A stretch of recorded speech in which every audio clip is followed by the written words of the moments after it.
ألا لله الدين الخالص.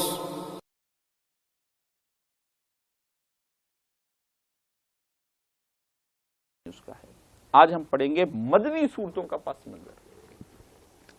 کہ مکے میں اس تحریک کو اپنا کام کرتے ہوئے 13 سال گزر چکے تھے کہ یکا یک مدینے میں اس کو ایک ایسا مرکز بہم پہنچ گیا جہاں اس کے لیے ممکن ہو گیا کہ عرب کے تمام حصوں سے اپنے پیرووں کو سمیٹ کر ایک جگہ اپنی طاقت مجتمع کر لے. اللہ نے عنایت کی، مکے کا تو دل نہ کھلا، مدینے کا جو دل ہے وہ کھل گیا. اور تھوڑے سے لوگوں نے، اور ان کو حضور نے کوئی اتنی لمبی چوڑی تبلیغ بھی نہیں کی.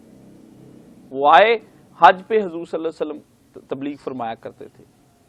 حج کو تو حج اور تبلیغ کا جو ہے یہ بھی کبھی یاد کروائیں زندگی میں مجھے، حج کے دنوں میں یا اس سے پہلے، کہ حج کا بھی تبلیغ کے ساتھ میں تعلق آپ کو بیان کروں کہ کیا ہوتا ہے اس کے اندر نا، کیسے نیگوسیشن کی جاتی.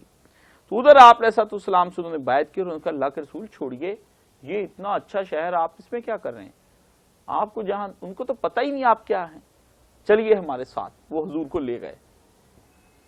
یہ بعض اوقات کسی عالم کے ساتھ بھی ہو جاتا ہے کہ اس کو، لوگوں کو اس کی قدر نہیں ہوتی. وہ ایسا ہوتا ہے بندہ، وہ کہتا ہے چھوڑے جی مولوی صاحب آپ نے ساری زندگی اس گاؤں کے اندر لگا دی، ان کو تو کوئی عقل نہیں آئی، آپ ہمارے ساتھ چلے، ہم آپ کو جو ہے نا وہاں پر بٹھائیں گے اور انشاءاللہ. تو یہ کوئی ایسی ہجرت اگر کوئی عالم کر دیتا ہے اس طرح سے تو اس کے لیے کوئی غلط بات نہیں ہے. دیکھنا چاہیے کہ کہاں مجھے فیزیبل ہے تو وہاں چلے جانا چاہیے. تو کہا کہ اللہ کے رسول وہاں چلے گئے اور آپ نے پھر پورے عرب میں منادی کرا دی کہ پہنچو اس مرکز پر، پہنچو جس مرکز میں ہم بیٹھے ہیں. تو پھر آئے لوگ وہاں پر.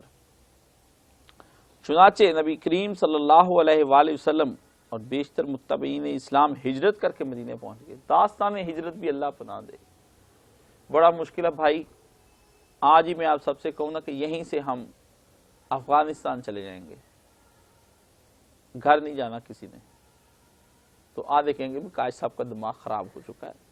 ٹھیک ہے نا، ان کو کیا پتا کتنے مسائل ہیں جی، ان کا تو نہ کوئی کام ہے، نہ کوئی گل، نہ کوئی بات. ان کو کیا پتا کہ دین کیا ہوتا ہے. بلا ایسے بھی حضور نے کیا ہے جی، جناب حضور نے ایسے ہی کیا. نکلو اللہ کی راہ میں، چلو ہم چلتے ہیں یہاں سے. نہیں رہنا ہمیں اس ملک کے اندر، نہیں رہنا ہمیں اس شہر کے اندر، نہیں رہنا اس دھرتی کے اوپر، نہیں رہنا ہمیں اس علاقے کے اندر کہ جس علاقے میں خدا اور اس کے رسول کا نظام نافذ نہیں ہو سکتا. پاکستان کی ہجرت کو معمولی ہجرت نہیں ہے. میں کہتا ہوں ہمارے بڑے جو تھے وہ ہم سے زیادہ نیک اور ایماندار تھے.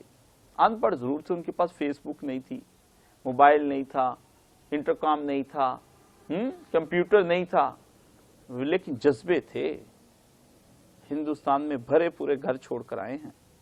کون چھوڑتا ہے؟ بچوں کو چھوڑ آئی مائیں، ایک ایک سال کے بچے کو چھوڑ کے آئیں.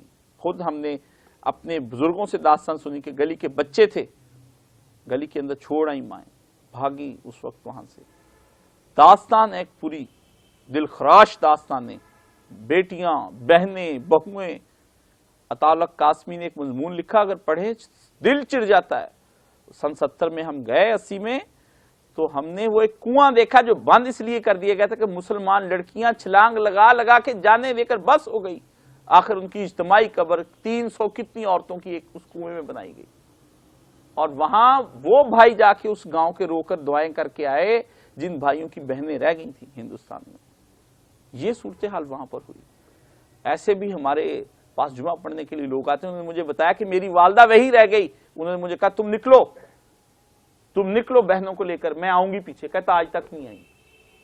میرا ایک دوست تھا، اس کے والد اسی بنا پر آخری وقت میں روتے روتے مر گئے کہ میرے والد صاحب معذور تھے. انہوں نے کہا بہنوں اور ماں کو لے کر چلے جاؤ، عزتیں محفوظ کرو. میں معذور ہوں، مجھے کہاں تک اٹھائے پھرو گے. کہتا میں اپنے والد کو بہت کال چاہ ساتھ چلے لیکن وہ نہیں چلے. تو ابا جی نے کہا یہی چھوڑ جاؤ مجھے ہجرت کے راستے میں. ہجرت کے راستے میں باپ کو چھوڑ آیا. کہتا پتہ نہیں کہ ابا جی کے ساتھ کیا بنی. تو ہجرت کے بارے میں آپ پوچھتے ہیں یہ لوگ کہ نبی نے ہجرت کیسے کی ہوگی. حضور کی بیٹیاں رہ گئی تھیں وہاں پر مکہ کے اندر. زینب سب سے بڑی تھی، چھوڑ آئے حضور زینب کو. زینب بعد میں آئی ہیں. زینب کے شوہر قیدی ہو کر آئے ہیں.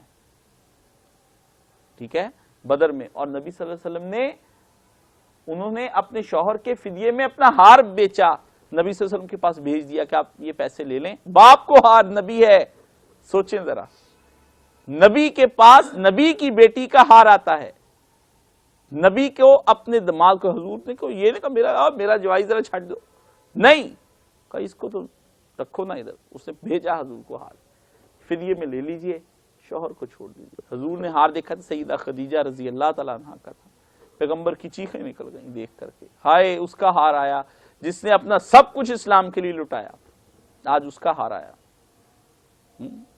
تو ایسے نبی کو اللہ نے کہا نبی تو سامنے ہوگا، بیٹی تیری ہوگی، اب تو اسے پیار کرنے والا ہوگا، ہار بھی تیرے پاس آئے گا، بیوی تیری کا تو نے جہیز میں دیا تھا، آج فدیہ بن، کہاں جہیز دے رہا ہے، کہاں نبی کا ازمائش نہیں کہ آج فدیے میں ہار آ رہے ہیں۔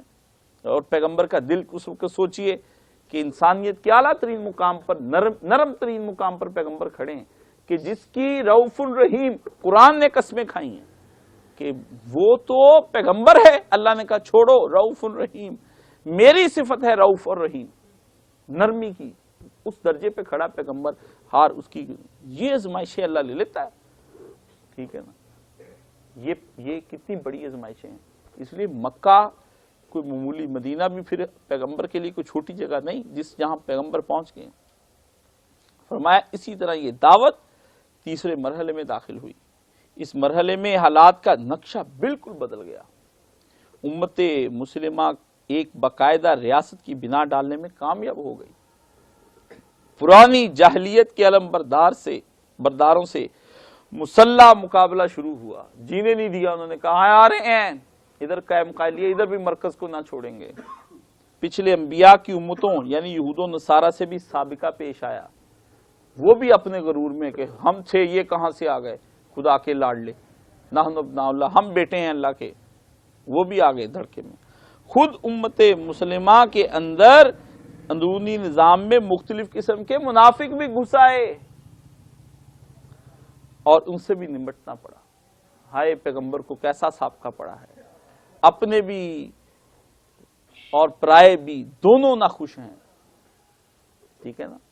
اور میں زہر ہلاہل کو پھر کہہ نہ سکا کن، پیغمبر نے کہا اپنے بھی خفا مجھ سے، بیگانے بھی ناخوش کہ میں زہر ہلاہل کو کبھی کہہ نہ سکا کند، اقبال نے کہا اپنے بھی ناراض، پرائے بھی ناراض، کیوں؟ وہ مجھے کہتے تھے کہ یہ جو زہر مار دینے والا ہے اس کو تو برفی کی ڈلی کہہ دے، میٹھا کہہ دے، شہد کہہ دے اس کو، تو میں نے کہا میں کیسے زہر کو زہر نہ کہوں، ٹھیک ہے نا، یہ تو زہر ہے، پئیں گے تو مر جائیں گے۔ یہ ازمائش پیغمبر کی ہوئی ہے، اور 10 سال کی شدید کشمکش سے گزر کر آخر کار یہ تحریک کامیابی کی اس منزل پر پہنچی کہ سارا عرب اس کے زیر نگین ہو گیا، اور عالمگیر دعوت و اصلاح کے دروازے اس کے سامنے کھل گئے۔ اس مرحلے کی بھی مختلف منزلیں تھیں، ہر منزل میں اس تحریک کی مختلف مخصوص ضرورتیں تھیں، ان ضرورتوں کے مطابق اللہ کی طرف سے ایسی تقریر نبی صلی اللہ علیہ وسلم پر نازل ہوئی جن کا انداز کبھی آتشی خطابت کا تھا، زور آور۔ اللہ نے کہا یہ منافقین کیوں نہیں بندے کے پتر بنتے، ان سے کہہ دو خدا لڑے گا، جبریل لڑے گا، محمد لڑے گا ان کے ساتھ، اور مومنین کی ایک جماعت ان کے مقابلے میں آ جائے گی۔ اس طرح کی باتیں، بڑے سخت لفظ آئے ہیں، کبھی شاہانہ فرامین و احکام، کبھی اللہ کی اپنی جلالت دکھاتا تھا، تلک حدود اللہ، یہ اللہ کی حدیں ہیں، نافذ کر پیغمبر، ان کو ہاتھ کاٹ، زانیوں کو سنسار کر، یہ کر پیغمبر۔ آپ کے ملک میں کریں پھانسی کی سزائیں، شکر بان کی منہ آ جاتا ہے روتا ہوا، نہ کرو نہ کرو، ہم نہیں پالے تھے تم نہ کرو۔ ایسی سزاؤں کے فلسفے بدبخت نکالتے ہیں، دوسرا آدمی تو خام خواہ ان کی طرف کھینچا چلا جائے کہ یار بات تو بڑی پتے کی ہے، انصاف تو یہی ہونا چاہیے تھا۔ تو ایک صاحب جب وہ لڑکی کو کوڑے مارنے والا واقعہ ہوا نا، میرے پاس آئے، بڑی ماشاءاللہ داڑھی شاڑی رکھی ہوئی، باریش تھے، ہم تو کچھ نہیں تھے، وہ تو بڑے متدین قسم کے آدمی تھے، تو وہ بیٹھے تھے، انہوں نے کہا جی یہ کاشف صاحب یہ تو بالکل غیر انصاف ہے کہ ایک عورت کو مجمع میں لا کر اس طرح سے میں نے کہا آپ کسی تحریک سے وابستہ لگتے ہیں؟ میں تحریک سے وابستہ، میرا باپ تحریک سے وابستہ، ہم برسوں سے تحریک اسلام سے وابستہ، عورت کو یوں مجمع میں لا کر نہیں مارنا چاہیے، یہ توہین ہے عورت کی۔ اچھا، میں نے کہا میں نے ان کو کیا دلائل دینے تھے؟ میں نے کہا آپ تو ہر جگہ جاتے ہیں، درسوں میں بھی شریک ہوتے ہیں، تو یہ تو میں نے بھی ان کو بڑکایا، میں نے کہا ہاں یہ ایسا ہی ہوگا، تو کہا میں نے پھر سورہ نور کھولی سامنے رکھ دی، میں نے کہا پڑھیے ترجمہ، پہلی دو آیتیں پڑھ لیں، باقی خیر ہے، مجھے بھی ذرا سنا دیں۔ اللہ نے کہا مجمع گروہ مسلمین کا ہو اور دونوں کو کوڑے لگیں، اور کوڑے لگاتے ہوئے تمہیں رحم نہ آئے، تم اللہ سے زیادہ رحیم نہیں ہو۔ پڑھ کے 10 منٹ کے لیے چپ۔ میں نے کہا بھائی گھر کی خبر لی؟ اس سے پتہ چلتا ہے کہ مسلمانوں نے قرآن شریف ہی نہیں پڑھا تو ہر نظریے کے خلاف یا حق میں ہونا ان کے لیے کون سی مشکل بات ہے؟ سیکھا ہی نہیں، گھر میں قرآن تحریکوں سے وابستہ ہو۔ میں کہتا ہوں، آپ کہتے ہیں مجھ سے ٹریننگ لے جی، قائد صاحب کتاب لکھے مولانا اسحاق کے خطبات، اسحاق چھپ گئے۔ میں نے کہا اللہ کے خطبات چھپے ہوئے ہیں بھائی، وہ پڑھ لو، مولوی صاحب کے خطبات کیا تم نے پڑھنے ہیں؟ اللہ کے خطبات ہیں یہ قرآن، ان کو پڑھ لو۔ ہم کہ وہ ٹائپ کریں، وہ تو سنا گئے تب نہیں تم نے عمل کیا، اب خطبات پڑھ کر تم نے کیا کرنا ہے؟ جو تیر اس وقت مارنا تھا اب مار لو، ہمیں پتا ہے کیا مارو گے۔ لیکن یہ جو اللہ خطاب فرما رہا ہے، اپنی انسانوں سے کلام فرما رہا ہے، جو تمہارے گھروں میں بند پڑا ہے اور پورا قرآن نہیں پڑھا، عمریں گزر گئیں، 60 سال کے ہو گئے، 70 80 90 سال کے، میں فلاں عہدے سے ریٹائر، میں فلاں عہدے سے ریٹائر، میں نے فلاں جگہ سے MBA کیا تھا، 48 میں نے کیا تھا، میں 81 میں کر کے آیا تھا، میں 71 میں نے کیا، اس زمانے میں میری یہ ایجوکیشن تھی۔ میں اس زمانے کو کیا، اس سے پہلے زمانے کی بھی اگر آپ نے حاصل کی ہوتی، آپ تو وہی ہیں جہاں تھے وہیں کے رہیں گے۔ یہ ہوتا ہے، یہ خدا کے خطاب اور فرامین شاہانہ فرامین جو ہے، یہ کہیں اللہ اپنی جلالت بھی دکھاتا ہے۔ یہ ہی نہیں اللہ رحیم بھی ہے، میں نہیں کہتا کہ نہیں ہے، لیکن اس کے لیے جو بندے کا پتر بننا چاہے، جس کا دماغ ہی ٹیڑھا ہو، جو خود متکبر اس کے مقابلے میں تکبر کرے، اس کے لیے رحیم ہو سکتا ہے؟ اس کی تو طبیعت صاف کر دے گا، اے پدری ہو جاتی طبیعت۔ پھنے خان بنتے ہو ہمارے سامنے۔ کبھی معلمانہ درس و تعلیم کا، کبھی استاد کی طرح، اور کبھی مصلحانہ افہام و تفہیم کا ہوتا تھا کہ یوں نہیں معاملہ، یوں ہے۔ ایک ساتھ مجھے کہنا کہ آپ جمعہ پڑھاتے ہیں، ذرا اس میں آپ سپیڈ اور یہ سب چیز۔ میں نے کہا بھائی میں گھر سے یاد کر کے آتا ہوں یا میرا کوئی ٹیپ ریکارڈر ہے کہ میں بٹن دباتا ہوں چل پڑتی ہے اور ٹیپ کو تیزی سے آپ ذرا ہلکی کر لیں؟ ایسا جمعہ جو آپ نے سلو پڑھنا ہے، اس کے لیے اور بڑے مقام ہیں، وہاں تشریف لے جائیں، میری سپیڈ نہ کم کریں، اپنی تیز کریں، ٹھیک ہے نا؟ مجھے کہہ رہے ہیں جو تیزی سے بھاگا جا رہا ہے گول اچیو کر رہے، اس کا ذرا آہستہ چلو، مجھ سے نہیں چلا جا رہا، بھئی اس کو تو جانے دو جو جا رہا ہے۔ اور کہتے ہیں کہ ان میں بتایا گیا کہ جماعت اور ریاست اور مدنیت صالحہ کی تعمیر کس طرح کی جائے، زندگی کے مختلف شعبوں کو کن اصول و ضوابط پر قائم کیا جائے۔ مدنیت صالحہ، صالح تہذیب، اور منافقین سے کیا سلوک ہو، ذمی کافروں سے کیا برتا ہو۔ یہ قائد اعظم کی جو حشر کیا نا تقریر کا، وہ اس سے، یہ قرآن کے احکام۔ کنفیوژن کوئی کلیئر نہیں کرتا، میں حیران ہوں، کوئی بڑے سے بڑے لوگ نے کلیئر کیوں نہیں کلیئر کرتے؟ بھئی 2 حرفی بات ہے، اپنا دین پڑھو، تمہیں 5 منٹ کی بات ہے، ختم ہو جائے گی سیکولر اور لبرل لوگوں کی باتیں، کیوں نہیں پڑھتے؟ ٹائم نہیں ہے نا، ٹائم نہیں ہے۔ اللہ کی کتاب کیوں پڑھیں؟ وقت ہی نہیں ہے۔ تقریریں بھی پڑھیں گے، جلسوں میں بھی جائیں گے، 6 گھنٹے کے شبینے بھی ہوں گے، ہاں جی، 10 سپارے ختم کرتے ایک رات کے اندر، ہاں جی، اور سب مل ملا کے کرتے بھی ختم ہی کر دیں، ہاں جی، جان چھوٹ جائے۔ کیوں نہیں جواب دیتے ان چیزوں کا؟ پڑھتے کیوں نہیں ہو؟ اہل کتاب سے تعلقات کی نوعیت کیا رہو؟ ہر دفعہ پوچھتے جی وہ ان کا اہل کتاب کا ذبیحہ حرام ہے کہ حلال، پوچھ کے بتا کے ہم تھک گئے۔ 100 سال سے یہ ذبیحے کا مسئلہ نہیں حل ہو رہا، بھی نہ کھاؤ گوشت مر جاؤ گے، ہیں؟ ہندو نہیں کھاتے تو کیا مر گئے؟ رہنا بھی کافروں کے ملک میں، مرضی بھی اپنی کرنی نہیں، ایسا تو نہیں چلے گا۔ یا دارالسلام میں آؤ، حلال کھانا ہے، تو حرام کے لیے تو ادھر گئے ہو تم، پیسے اکٹھے کرنے کے لیے دنیا کے لیے گئے ہو؟ کب دین کے لیے گئے ہو؟ یورپ کا ویزا لگ جائے، وہاں چلے جائیں، نصیب سنور جائیں گے۔ ہاں بھائی نصیب سنوریں گے نہیں، بگڑیں گے۔ یہ تو جنت کا ویزا لگواؤ گے تو نصیب سنوریں گے۔ یورپ کیا ہے؟ جہنم کی طرف کا ایک دروازہ ہے، اللہ تعالیٰ نے رکھ دیا ہے مغرب میں کہ ادھر کا ایک دروازہ جاتا ہے، اس میں چلے جاؤ سارے، ادھر سے ڈائریکٹ ہی پہنچ جاؤ گے، کچھ ٹائم نہیں لگے گا تم کو، ٹھیک ہے نا؟ ہاں برسر جنگ دشمنوں، یعنی جو سامنے آیا دشمن، اس کے ساتھ کیا برتاؤ ہونا چاہیے۔ اور یہ ایک اور لفظ، معاہد قوموں کے ساتھ کیا طرز عمل اختیار کیا۔ یہ پاکستانی حکومت کو عقل کرنی چاہیے، کشمیر کا جہاد شروع کر رکھا ہے۔ معاہد جن کے ساتھ آپ کا معاہدہ ہوا، چھوٹا سا بھی ہوا ہو، سمجھوتا ایکسپریس فرض کرے آپ چلا رہے ہیں، ان کے ساتھ پیغمبر کیا فرماتے ہیں کہ کیا کرنا چاہیے۔ قرآن نے باقاعدہ سورہ انفال توبہ کے اندر باتیں ہوئی، بحثیں ہوئی، ان کے معاہدے ان کے منہ پر دے مارو، پھر ان سے جنگ کا اعلان کر دو، پھر ان کو ٹائم دو، پھر وہ لڑنے کے لیے مار، پھر تم وقت دے کر پھر ان پر حملہ آور ہو، تم پر حملہ آور ہو جائیں، پھر دیکھو خدا کی مرضی ڈول کس طرف رہتا ہے، اس طرف رہتا ہے یا اس طرف رہتا ہے۔ آپ ادھر سے پاک و فاج کے معاہدے ہو رہے ہیں، ادھر سے آلو آ رہے ہیں، ادھر سے ٹماٹر جا رہے ہیں، ہاں جی، ادھر سے کالی مرچ آ رہی ہے، یہاں سے نمک جا رہا ہے، ادھر سے دار اندازی ہو رہی ہے جی، کیا ہو رہا ہے؟ مسلمانوں لڑنا ہے تو بزدلوں کی طرح مسلمان سینے کی جانب سے وار کرتا ہے، پیٹ پیچھے نہیں خنجر کھونکتا۔ یہ آپ دیکھیں گے ان صورتوں کے اندر کہ آپ کہاں کہاں مارے جا رہے ہیں۔ میں نے نہیں کہ آپ کو بتانا، آپ کو پتہ چلے گا ہم کہاں مارے جا رہے ہیں۔ آپ کو ہر تحریک خود بخود نکھر کر سامنے آ جائے گی، میرے تبصرے کی ضرورت نہیں ہوگی، آپ کو خود پتہ چلے گا اوہو اس کا مطلب یہ تحریک تو قرآن کی سائز سے ٹکرا رہی ہے، یہ تو اس سے ٹکرا رہی ہے، یہ فرقہ تو اس سے ٹکرا رہا ہے، یہ تو اس سے، سب پتہ چل جائے گا۔ کیوں؟ اسی لیے تو وہ کہتے ہیں کہ قرآن پڑھنے کے لیے بیٹا 14 علم چاہیے، سارے مکاری کے علم سیکھو، ٹھیک ہے نا، عیاری کے سیکھو، لڑنے کے سیکھو، پھر اس کے بعد اس طرف آؤ۔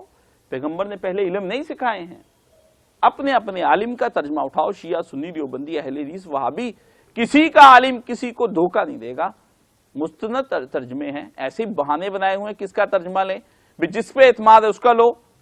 کون کہتا ہے زنا، شراب، جوا، بے ایمانی، چوری، شرک، بدعت، کون کہتا ہے حلال ہے؟ یہ قرآن بتا دے گا تمہیں۔ مصیبت اس طرف تو آنے دیتے ہی نہیں اس بیچارے کی طرف، اس کو تو آنکھوں سے لگانے کے لیے ہم نے رکھا ہوا ہے۔ اور منظم اہل ایمان کا یہ گروہ دنیا میں خداوند عالم کی خلافت کے فرائض انجام دینے کے لیے اپنے آپ کو کس طرح تیار کرے۔ ان تقریروں میں ایک طرف مسلمانوں کی تربیت کی جاتی تھی، اللہ تعالیٰ جو آیتیں اتارتا تھا، پھر ان کی کمزوریوں پر تنبیہ بھی کی جاتی تھی۔ یہی نہیں کہ میں درس دے دوں کہ آپ کو فارغ ہو گیا، آپ جناب ادھر سے جو مرضی کا ایسے ویسے کھایا، بعد میں الٹے سیدھے سوال کیے، وہ بھاگ گئے۔ ٹوکتے بھی تھے، اللہ کے پیغمبر بھی ٹوک رہے ہیں، خدا بھی ٹوک رہا ہے، خدا پیغمبر کو بھی ٹوک رہا ہے۔ یہ دیکھیں قرآن ایسی کتاب ہے، نظر آئے گا پیغمبر افا اللہ تجھے معاف کرے، تو نے کیوں اجازت دی ان کو؟ بات کا آغاز کہاں سے کیا؟ بڑی جگہ پہ پیغمبر سے کہا گیا کہ آپ نے یہ کام نہیں کرنا چاہیے تھا، آپ کو یہ ٹھیک نہیں تھا۔ تو وہاں پیغمبر کو ٹوکا جا رہا ہے، آپ میں کہیں جو مولوی نہ ٹوکا نہ کریں آپ، واللہ اگر ہم ٹوکیں گے نہیں تو تم صحیح کیسے ہوگے؟ ٹوکنا تو ضروری ہے، بچہ غلط کرے گا ماں باپ روکیں گے نہیں؟ بیٹی بے پردہ ہو کر بازار جا رہی ماں باپ روکیں گے نہیں؟ اولاد نافرمان ہو رہی ماں باپ روکیں گے نہیں؟ چوروں نے ڈھاکے ڈالنے شروع کر دیے ہیں، پولیس پکڑے گی نہیں؟ سرحدوں پر گولہ باری ہو رہی، فوج مزاحمت نہیں کرے گی؟ تو علماء بھی نظریاتی فوج ہیں، یہ مزاحمت نہیں کرتے ہیں، یہ آتے ہیں بیٹھتے ہیں، ہاتھ ادھر سے چوم ادھر سے چوم، کچھ جیب میں پیسے کچھ گھر پہنچا دیں، باقی ادھر سے بھی آ رہا ہے ادھر سے گاڑی میں تیل ڈلوا دیں، اللہ اللہ خیر صلاح، جاتے وقت سب کو نوید سنا جائیں گے کہ گناہ گارو نہ گھبراؤ، شفاعت ان کے گھر کی ہے، جو مرضی کرو۔ ایسا کیسے ہو سکتا ہے؟ یہ کیسا پیغمبر ہے جس کو پیغمبر کو ٹوکا جا رہا ہے؟ وہاں امتیوں کی خیر کہاں پر ہوگی؟ یہ چیزیں اس قرآن شریف کے اندر ہے، اور ان کو راہ خدا میں جان اور مال سے جہاد کرنے پر ابارا جاتا تھا۔ سب سے مشکل کام ہے، چمڑی جائے مگر دمڑی نہ جائے، پیسے نہیں دیے جاتے، اور اس کے بعد پھر کہتے ہیں جان بھی مانگتا ہے، یا اللہ تو مال لے لے، جان تو چھوڑ دے۔ اللہ نے کہا نہ، مال لینے کے بعد ابھی جان بھی لیں گے ہم۔ خود کہیں کا خودکشی حرام، کہیں کا راستے میں جہاں ہم کہتے وہاں جا کے دے، ٹھیک ہے نا۔ جو ہم نے اصل کساب خانہ بنایا ہوا ہے، مقتل گاہ جو بنائی ہوئی ہے، جو بچری شاپ ہے، کم دیر وہاں آؤ، پھر ہم ہوں گے، تم ہوں گے، چھری کی تیز دھار ہوگی، تم لیٹے ہوئے ہوگے، چھری چمک رہی ہوگی، ایک دفعہ تو دل دہل جائے گا، کہ ٹانگیں کانپتی شروع ہو جاتی ہیں موت کو دیکھ کے، کہ ادھر آؤ، ذبح کیے جاؤ۔ پھر پتا چلے گا کہ ابراہیم نے کیسے بیٹے کی گردن پہ چھری رکھ دی تھی، طبیعت سٹ ہو جائے گی، نہیں دی جاتی۔ راہ خدا میں شہید ہونے کو تو جی چاہتا ہے، مگر سنا ہے کہ وہ ظالم جان سے مار دیتے ہیں۔ جی چاہتا ہے، لیکن وہ کہتے ہیں وہ تو مار ہی دیتا ہے پکا سچی مچی۔ سبحان اللہ۔ ان کو شکست اور فتح، مصیبت، راحت، بدحالی، خوشحالی، امن، خوف، غرض ہر حال میں اس کے مناسب اخلاقیات کا درس دیا جاتا ہے۔ کیفیات ہیں جو قوموں پر اجتماعی طور پر آتی ہیں۔ بھوک، پیغمبر کے مدینے میں بھوک، لٹے ہوئے قافلے آ رہے ہیں، پیغمبر اعلان کرتے ہیں اٹھے کوئی کہ ان غریبوں کو کچھ کھلا دے اور کچھ ان کے تن پر کپڑے پہنا دے، کوئی نہیں اٹھتا۔ زرد ہو گیا پیغمبر کا رنگ۔ پھر اتنے میں ایک آیا، اٹھا اور چلا گیا، گھر سے جا کر ایک تھیلا لے کر آیا، تھیلے میں سے لا کے اناج اور کھانے پینے کی چیزیں پھینکی۔ ایک اور گیا اٹھ کے وہ لایا، ایک اور گیا وہ آیا، حضور صلی اللہ علیہ وسلم کا چہرہ تمتمایا خوشی سے، کہا سبحان اللہ۔ وہاں پر کہا جس نے دین کے اندر موجود، یہ آج کل اس بدعت کو جو لوگ لیں گے اسی حدیث سے، کہ دین کے اندر موجود پہلے سے بات تھی، یعنی صدقہ کرنا موجود تھا، اس میں ہمت نہیں ہو رہی تھی پہل کرنے کی نیکی، جس نے کر دی اللہ اس کو، جس نے شروع کی باقی لوگوں کے برابر ثواب دے گا جو اور لوگ لے کر آئیں گے۔ دیکھو کیا ہو رہا ہے قیامت تک کے لیے، اس نے جس نے وہ نیکی کا آغاز کیا تھا، آج جتنے بھی صدقے دے رہے وہ اس انصاری کے کھاتے میں جا رہے ہیں۔ یہ ہوتا ہے سودا، اس ہاتھ دے اس ہاتھ لے، یہ ہے۔ اور انہیں اس طرح تیار کیا جاتا تھا کہ وہ نبی صلی اللہ علیہ وآلہ وسلم کے بعد آپ کے جانشین بن کر اس دعوت و اصلاح کے کام کو انجام دے سکیں۔ دوسری طرف ان لوگوں کو جو دائرہ ایمان سے باہر تھے، اہل کتاب، منافقین، کفار، مشرکین، سب کو ان کی مختلف حالتوں کے لحاظ سے سمجھانے، نرمی سے دعوت دینے، سختی سے ملامت کرنے۔ کہا صاحب آپ تو ڈراتے ہی رہتے ہیں، تو میں نے کہا جب آپ ہٹتے نہیں تو ڈرانا ہی ہے نا، میں نے آپ بھی کوئی اچھے طرح کام کر لیں، میں آپ کو اور اچھی اچھی خوشخبریاں بھی سنا دوں۔ اور نصیحت کرنے، نصیحت کا مطلب بھی ڈرانا، اور خدا کے عذاب سے ڈرانے، سبق آموز واقعات احوال سے عبرت دلانے کی کوشش کی جاتی تھی تاکہ ان پر حجت تمام کر دی جائے۔ یہ ہے قرآن مجید کی مدنی صورتوں کا پس منظر۔